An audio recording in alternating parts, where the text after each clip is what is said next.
And so what I wanted to share with you today is this work of the organization's user journeys. I'll try to keep it brief, but essentially what we want to achieve with this is to identify tactical improvements and also highlight, potential friction points and missing touch points. And the thing about, organizations is that we haven't shipped anything yet, right? So there's no analysis of current versus ideal. It is more what we might assume based on, evidence and research we've done, versus what could we do to make the experience more delightful when we release it. And so we've mapped out a lot of things for the first user journey. We've prioritized them, and the first one I wanted to share today is the user journey of auto migration. So one of the things that we're planning for the adoption of organizations and to test these migrations, because there will be more in the future, is to see if we choose a very small sample of users and customers that are dormant on GitLab.com, can we safely migrate them to the organization's experience, or are there going to be any technical difficulties? And this is a test because we need to really do this with just real data. We cannot fake this. Like, there are things in the data, especially on GitLab.com, that have gone through years and years of feature changes, upgrades. We don't know how people have used things.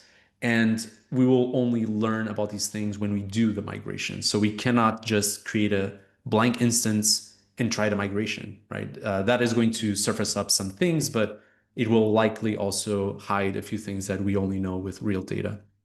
The user journey is important, right? And we're going to try to see what opportunities are there, but it's what I want to do is to have it just like at a good enough level of completeness, just enough so that we can move forward and say, okay, this is where we're going to, invest from now. Okay, we're going to improve this, we're going to improve that. And also, one of the things that has already happened is that it has gotten engineering out a lot from looking only at the technical pieces, right? Because that it is a primarily technical, project, or has started that way.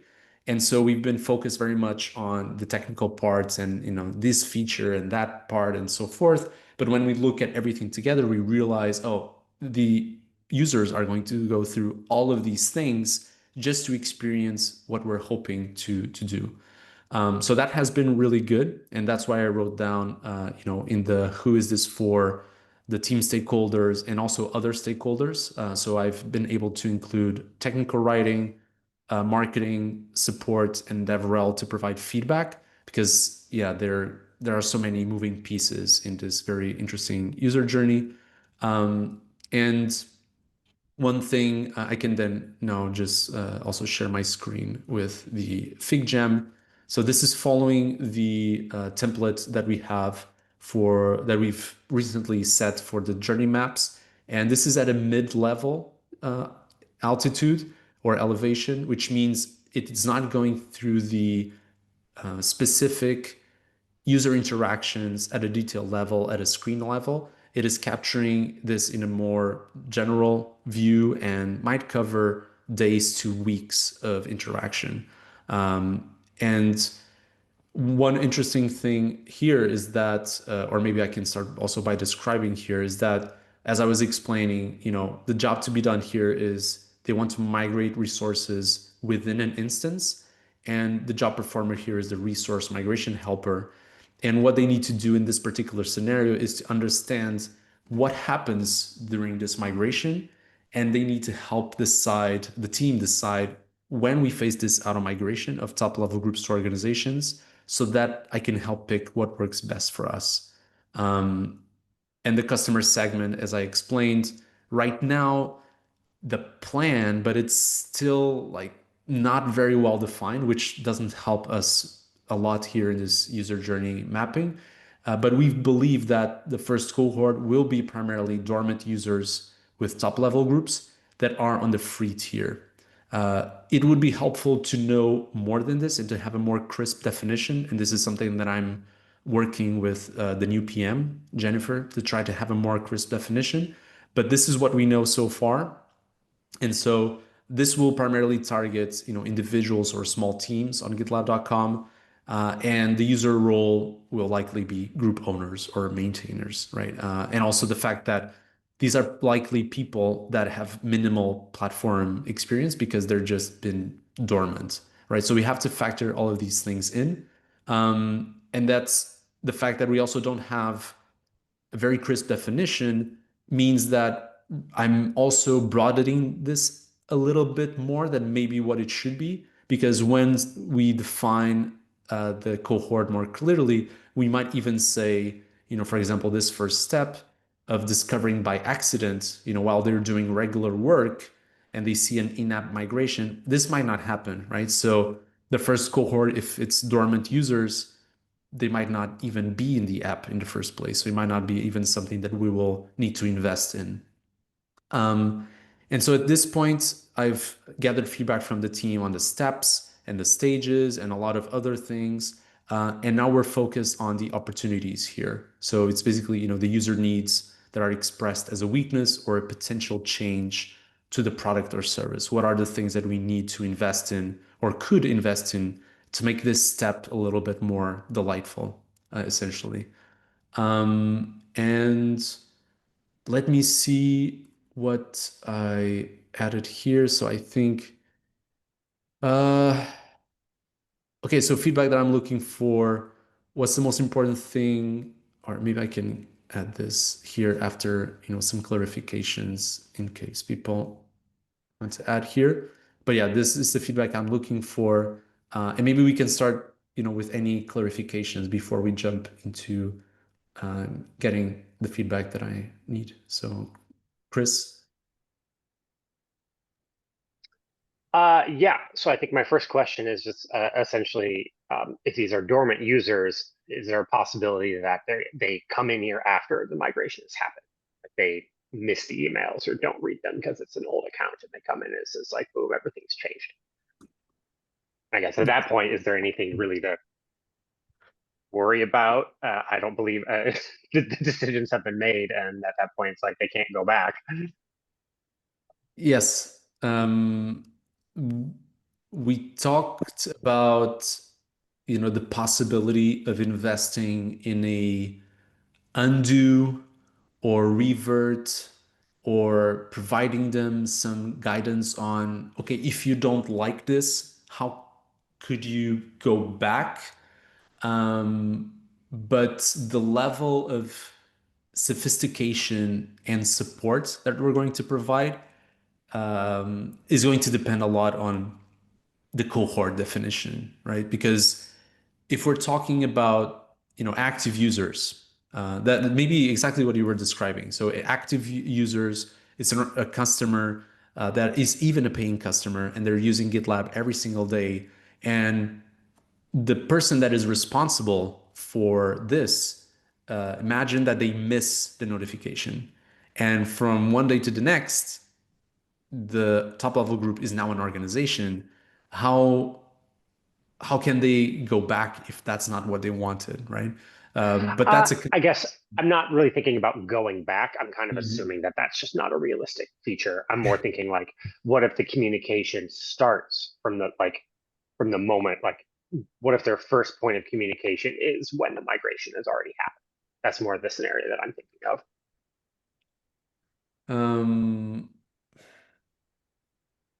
Like, yeah, because, right, it's an automatic thing. If they're not reading the emails because it's a dormant or old thing, they might just log in a few months from now to try and do something. And now that, like, literally their first time of experiencing it is after that login. I'm yeah, basing this, this is based off my own experience with like, portfolio projects and things like that, that like, I only revisit when I apply to a new job every few years kind of a thing. And I will log back into my GitLab or old GitHub accounts, and it's like, oh wow, things have changed. yeah, yeah. I think that's a great point. I wasn't thinking about the life cycle. that way. But that's a really good point. And yeah, that's why this feedback is valuable because I was just, looking at, oh, from start to finish, all of that, very nicely. But what if, what you just said, like people start at step six? That is going to be a very different experience. And what can we do there, if anything? Yeah. But at least it's Yeah, because important to right now it feels like all of the communication hinges on them seeing the email. Yeah, likely. Yeah, if people are not using the platform, if especially like if they're not a paying customer, so they don't even have a representative that can reach out to them by phone Mhm. or a call or anything. The only way we can reach out to them is through email. So if they miss their emails, if they're not even using that email account, maybe what is going to happen? So yeah, I'll make sure to include. That's a great point. Um, any other clarifications or feedback in general?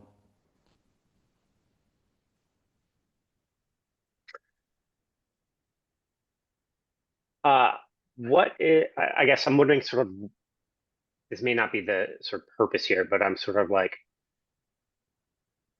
the ideal scenario.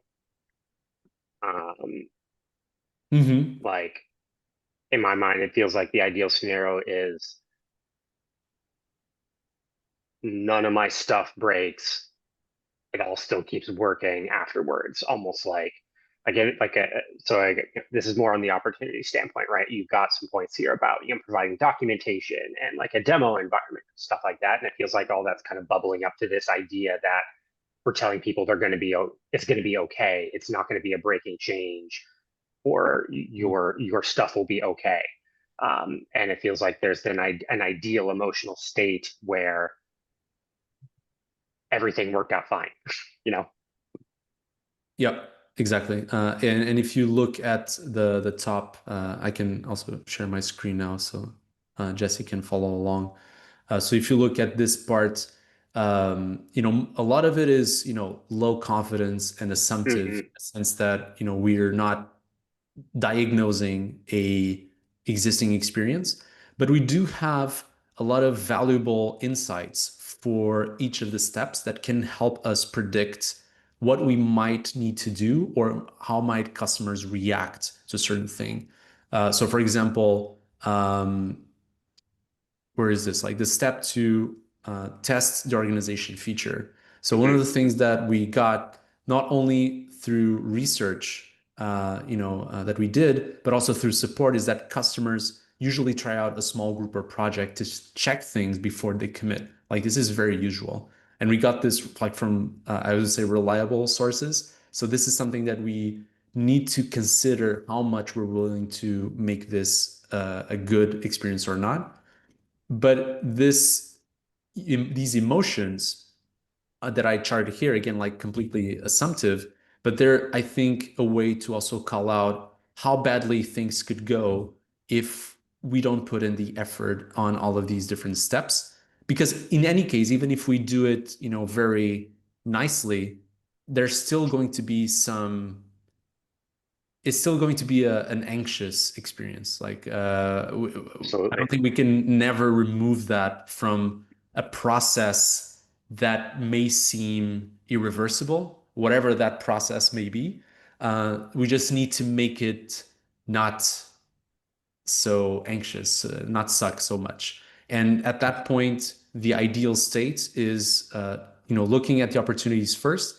And then once we've agreed on these, try to craft a forward-looking experience. Okay, what might this look like if we were able to implement all of these, nice opportunities and maybe the impact that that might have in the emotions of users. Like the So that journey would does a be the good next job of step. getting across the anxiety inducing feeling of this entire process. And that definitely feels accurate. It's happening to the users. It's not reversible. At best, we can try to lessen that anxiety, but it will always be there until things are done and nothing's broken, Yeah. ideally. Jesse, were you gonna say something? No, Or sorry. sorry, Jesse Young. Sorry, we had two Jessies. Sorry. No, no, I wasn't gonna say anything. Um, okay. So I don't know how much time do we have left? We have 20 minutes. I put in some like two questions that I would like to get your take on.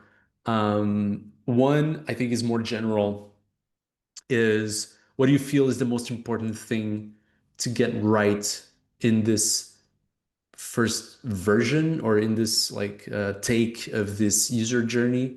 And it could be, I guess, specific to what I just described and this context, or it might be just in general based on your experience doing user journeys or journey mapping or just consuming journey maps. What do you think is important to get right?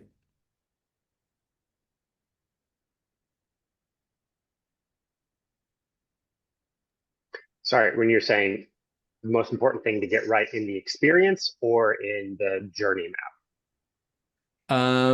In this case, it would be, I think, the journey map itself. We can then look into the potential opportunities, which would be, the my second question. But now, just like a more general, let me rewrite that maybe to get it right in this journey map. Yeah.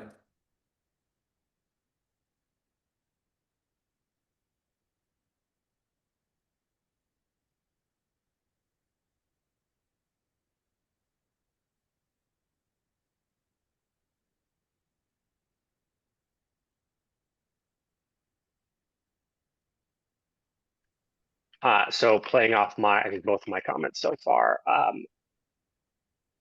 for me, it's always useful to understand like the best case and worst case scenario. And I think that's what I was getting at with my idea that if it's an automatic migration, someone might just jump into it when things have already happened. It's all like sort of understanding that's the worst thing. They discover it later.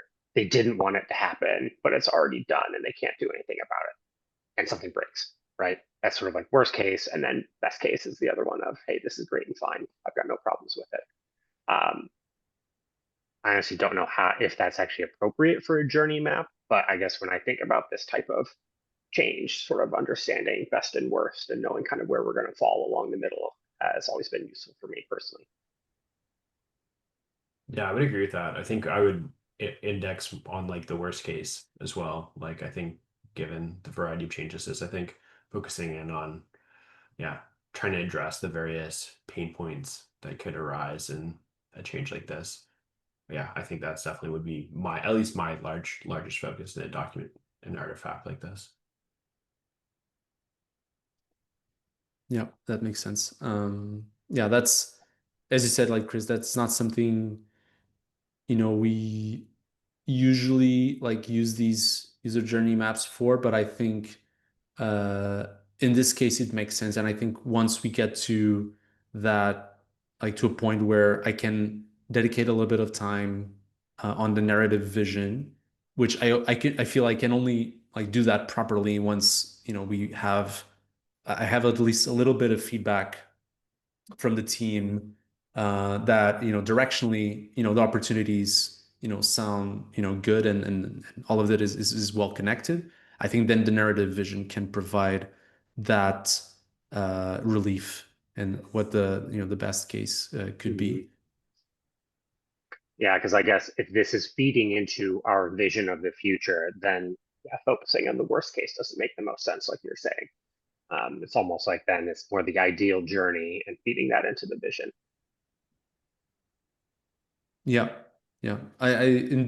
Yeah, in this case, as I also previously mentioned, the reactions I've gotten from people that have been in the project for quite some time have been interesting because they are now saying, "Oh, okay, so this is all that could go into this migration." Oh, right. Okay, we thought it was like just send email, like they opt out or not, and like go on GitLab.com, press a button. like progress, check, it's done. Like so provide me those mock-ups of, the email, the screen with the button and the progress and the check mark saying, oh, success, right? We can have an illustration there. That's experience, right? No, it's actually much, much more than that. Yeah, I really like the exercise you've gone through with this. I think this will it will set up the project for a lot of success in the final outcomes of it. Yeah. Thank you. Yeah, Um, um, I agree with other Jesse. I think this really helps show like, yeah, like sort of the whole journey, not just what they see in the UI, but yeah, emails, how they interact with support, all that kind of stuff. Um, yeah, no, I think this definitely is like really helpful to kind of show everything that needs to be thought about. And it's interesting because in a past role we had a very similar big migration that was kind of like scary, and we had an opt-in period, and we had all these different levels of like banners would show up and then they'd get scarier and scarier. So it's good to sort of lay out how this is all going to cascade for someone across all these different points in time, like you say.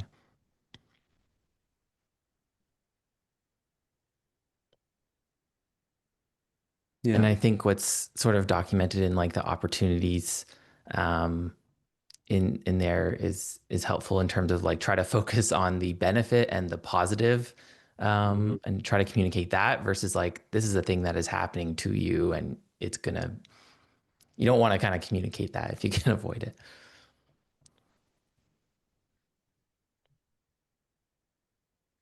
Yeah, and I hope that I think I don't know if it was this one. There is another user journey that I'm starting to work on. Uh, Let me see. I can share my screen. So this one is not, up for feedback yet, but it's the like new organization where they're like establishing initial setup. And I still have a lot of things to fill out here. I'm still, only in the stages and steps, but I've already uh, watched, this switchboard, like dedicated onboarding journey map that, for me, it's like related work, and I'm picking some things from there. I don't know if this was your work, Jesse, No, but I'm probably not even that familiar with it because it was before my time, but I'll definitely refresh myself on it. yeah, no, Yeah, I this like wasn't me. this part because it has a lot of different, touch points with sales, and it's very, of course, like dedicated to dedicated, very focused on Mhm. that. But it is a little bit, more comprehensive from what we usually consider in the user journey. And so yeah, it has been a nice source of inspiration when I'm thinking about, what goes into all of this. And and yeah, also a few other related user journeys. So I think in the future I might include both of the Jessies here because I also think from like starting the new organization is there's a lot of opportunities there for growth, and how Yeah, for can sure. we introduce people to this experience in the best way possible and to the capabilities, and that will be very important to get your feedback on. But that's for another that's for the next movie.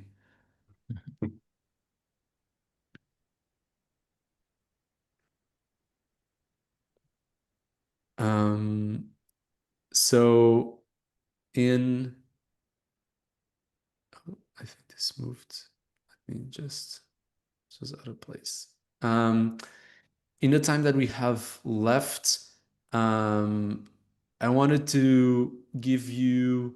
We still have 10 minutes. Maybe we could give like 3 minutes for everyone just to go through the opportunities in the map, and then maybe in the remaining time, like just call out anything that you feel we could include there to as a change to the way that we do things, the service, the product, marketing, documentation, support.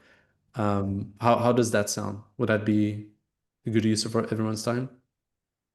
Yeah, that sounds good to me. Okay. So I'll set a timer. You can start now. I can set that in FigJam actually. Just forgot about that. So 3 minutes, maybe some acoustic music. The idea to like maybe add comments to here or in the doc. How should we contribute?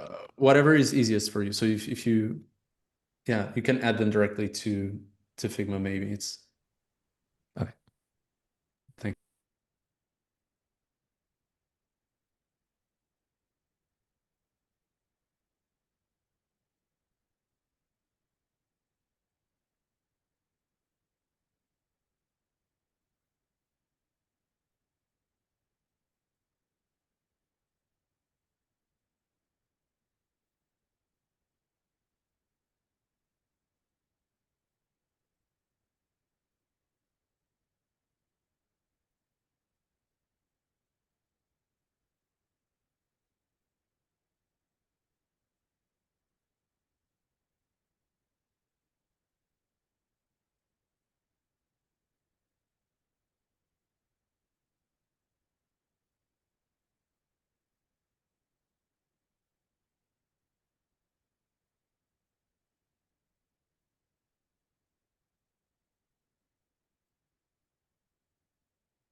30 seconds left.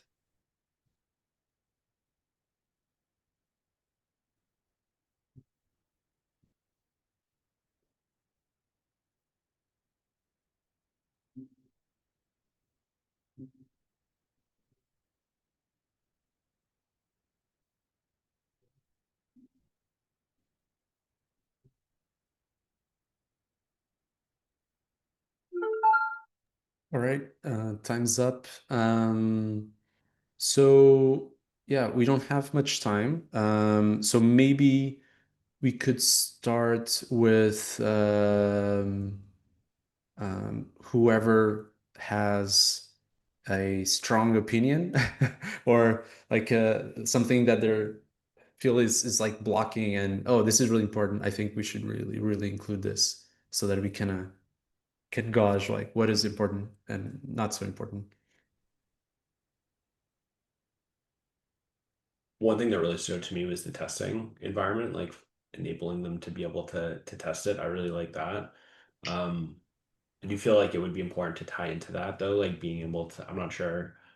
I know there is some unknowns of how that would actually be enabled, but also being able to point out to users while they're in the flow, like visually, like what's changed, what's not, how it's different.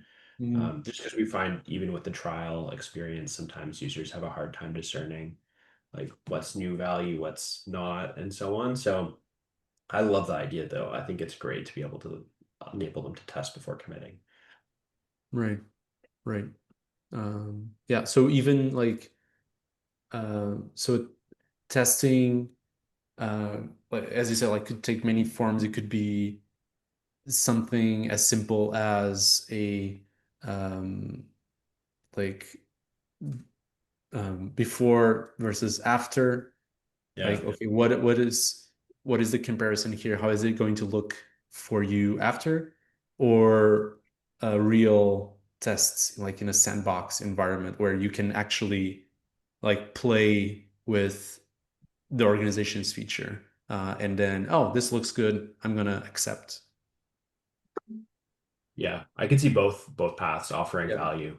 Yeah, Yeah. it's definitely, I think, would be important for the overall adoption and migration. Mm-hmm. Cool. Thanks.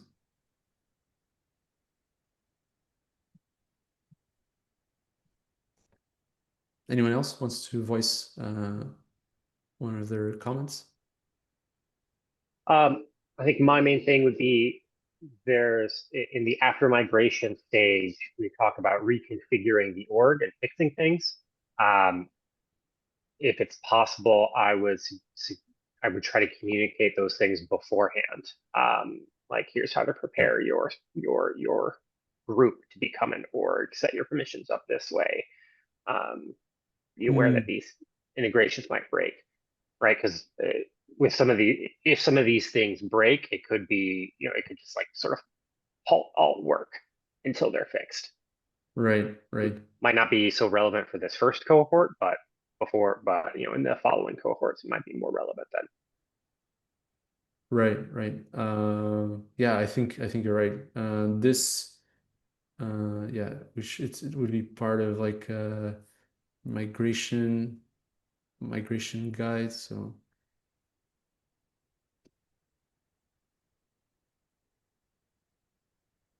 Oh yeah, I see the impact assessment tool. Yeah, that's exactly what I'm referencing. I think I missed that point. no, it's okay.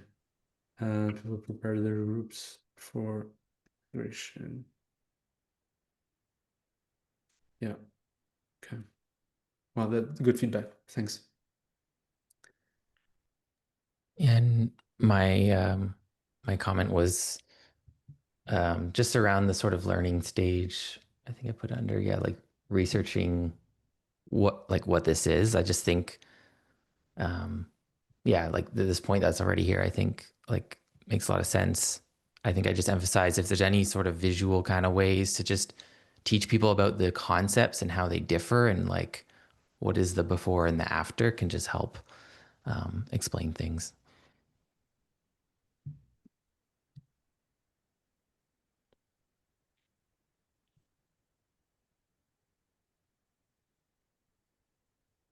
Yeah. That's great. Thanks. Thanks. That's good feedback. Yeah.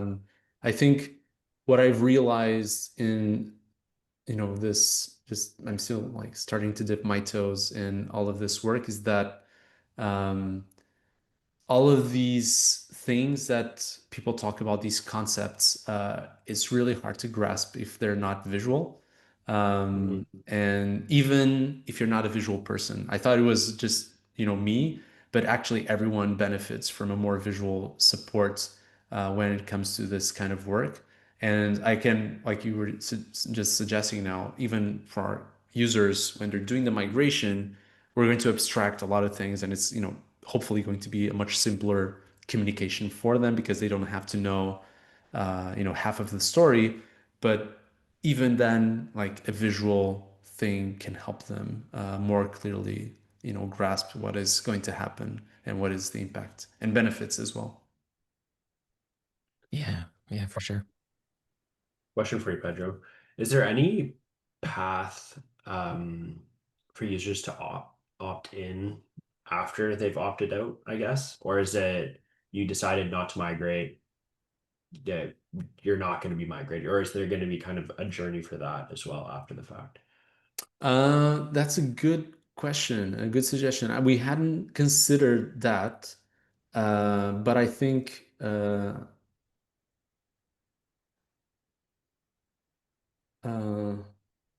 yeah, I think we should consider the ability for them to do that. Like if they opt out by mistake, even, right?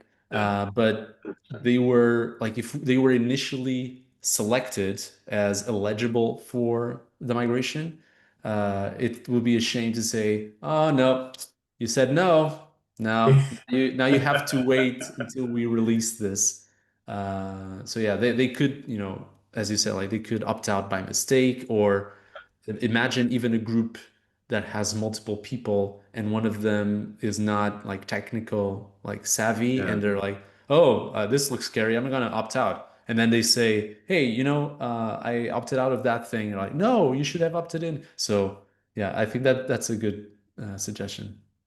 Yeah, no, for sure. The main thing I'm thinking is like, oh, we don't really want to commit to a deadline. We'll go through our own time to like review it, see if it works for us.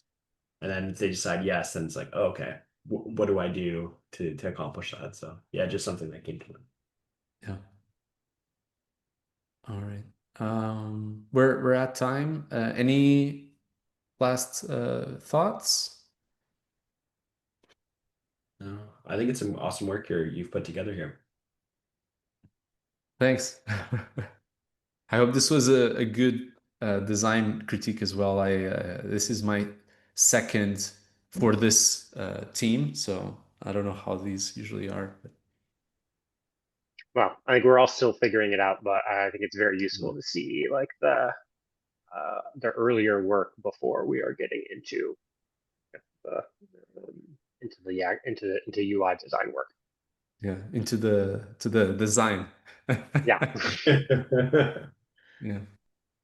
All right. Right. Thanks a lot, Pedro. I will upload this to GitLab Unfiltered and share it out with the wider org once that's ready. Oh, that's perfect. Thank you so much, Chris. All right. Talk to you all later. All right. Nice seeing everyone. Thanks. Bye. Bye.